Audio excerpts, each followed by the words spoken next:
President Obama says the U.S. and its NATO allies have the ability to defeat Islamic extremists in Iraq and Syria. The president made the comments today at a NATO summit in Wales. He says the U.S. and 10 allies have agreed to squeeze the financial resources of the militants while also going after them with military force. There was unanimity over the last 2 days that ISIL poses a significant threat to NATO members. And there was a recognition that we have to take action.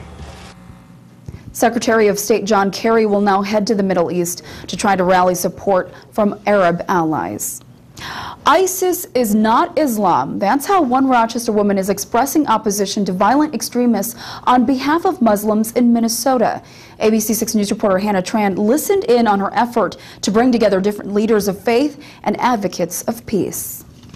It's absolutely against Islam. Like many Muslims, Regina Mustafa has been dealing with it for years, the violence and the misconceptions that follow. They're not Muslim at all.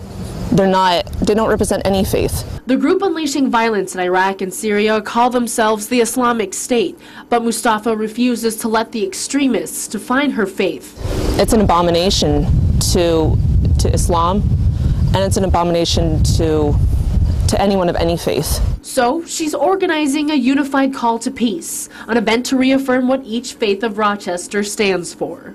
But just a chance to learn and to hear firsthand how harmonious all these religious beliefs are. The peace gathering is called the Community Interfaith Dialogue on Islam. It brings members of the Muslim, Christian, and Jewish communities together. When people act in a way that annihilates the sense of the human in someone else, then members of that community will simply say, and rightfully say, this is not a representation of our religion. Like many Muslims, or like many other average residents, peace is a shared perception.